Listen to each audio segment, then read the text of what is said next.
Kenji adjusted the lens of his handheld camera as he stood before the entrance to Aokigahara Forest, the infamous sea of trees.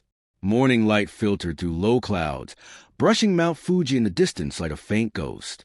At his side were Aiko and Riku, both dressed lightly for what they expected to be a day hike, and some footage for Aiko's urban legend documentary. But as they approached the signpost nailed to a crooked tree, all smiles began to fade. Your life is a precious gift. Think of your family. Please reconsider. Aiko muttered, I can't believe they really post these. Her voice was laced with unease. Riku, the reckless thrill-seeker of the trio, chuckled and stepped forward. Come on, we'll be fine. We're not here to die. We're here to film. He slapped Kenji on the back and headed past the sign, trail markers crunching beneath his boots. Kenji hesitated. One last look at the trembling edge of the forest. He could already feel something shift, as though Aokigahara exhaled, and they had just stepped into its lungs. The deeper they walked, the quieter the forest became. There were no birds, no insects, no rustling in the underbrush, just an unnatural silence that gnawed at the edges of their nerves. Fog coiled around their ankles, rising like spirits from the ground.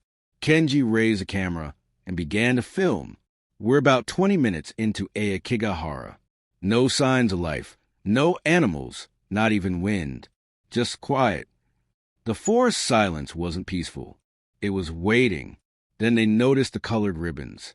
Bright strips of fabric fluttered from tree to tree, tied to branches like breadcrumbs. Yellow, red, green, blue. Some were faded and fraying. Others looked disturbingly fresh. Aiko said, people use these to find their way out, or for someone to find their body. No one replied. An hour in, they came upon a sunken area filled with moss and roots like gnarled fingers. In the center was a collapsed tent, torn and decaying. Kenji whispered, someone lived here. Inside were cracked glasses, a moldy book, and a rotted sleeping bag. A scrap of paper peeked out from the book's pages. A farewell note, barely legible from time and damp. I'm sorry. Please forgive me. The silence seemed to thicken. Aiko recorded the scene, her hands trembling. Rika stepped around the tent and froze. There's something behind here, he said. Kenji moved closer. Behind the tent, half covered in leaves and moss, was a rusted metal box. Inside, bones. Human bones. From that moment, the forest began to twist. The paths vanished. The colored ribbons they'd followed were no longer visible. The trees, tall, narrow, identical, blurred into one another. Kenji spun in a circle, his compass needle twitching violently. We're going in circles, he muttered. Aiko tried her GPS. No signal. That's when they heard it. A scream. It cut through the trees like a jagged knife. High-pitched, desperate. Female. It echoed, but no direction could be pinpointed. The scream didn't fade. It looped like a recording from another world. Riku ran toward it. Riku, no!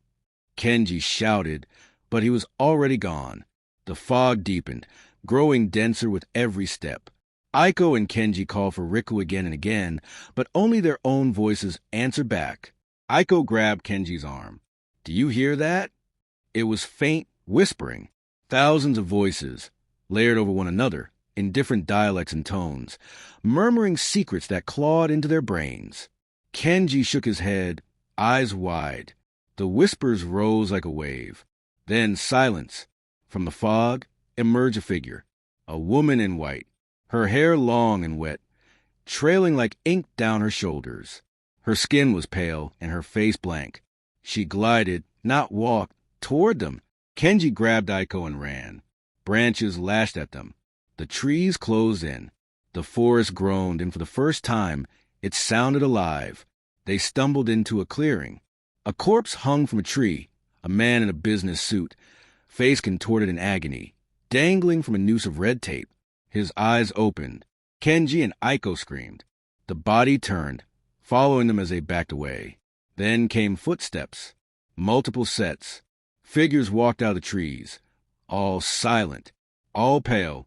Men, women, children, their faces twisted. Some had no mouths. Others bled from the eyes. They raised their hands toward Kenji and Aiko like puppets on invisible strings. Kenji and Aiko ran again, but the forest warped. Aiko turned to her right. The tent. Again. But now it was new. Brand new. Smoke drifted from a fire pit. A thermos steamed. A notebook lay open on the ground. Kenji picked it up. The last line read, "They never leave.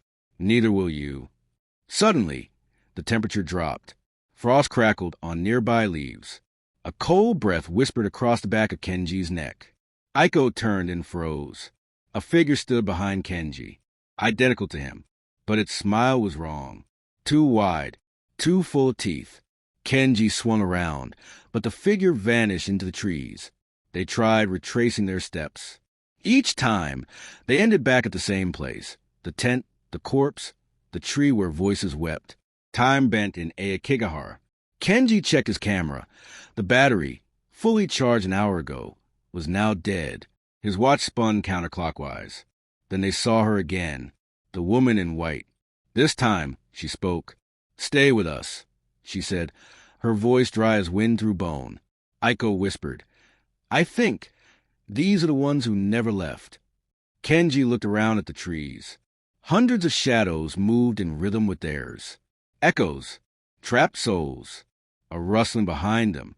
A figure staggered out of the trees. Rika, his face was pale, smeared with dirt. His eyes were wild. "Don't trust her," he hissed. "Don't trust anything." He pointed behind them, and when they turned, there was nothing. Aiko grabbed his shoulders. "What happened?" Rika looked at her, trembling.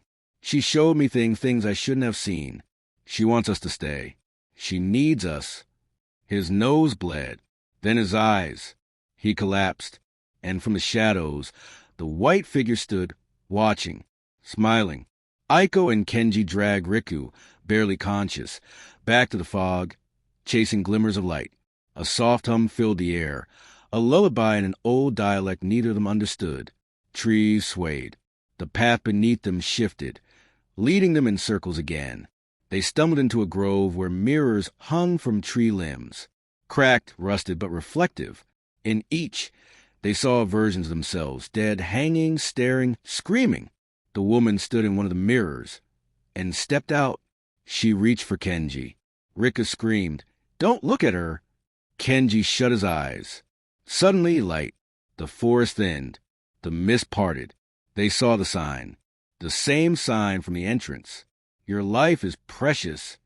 They ran, bursting out of the forest, gasping for air. They collapsed on the gravel. Silence. Birds chirped. Rika groaned, bleeding but alive. Aiko sobbed uncontrollably.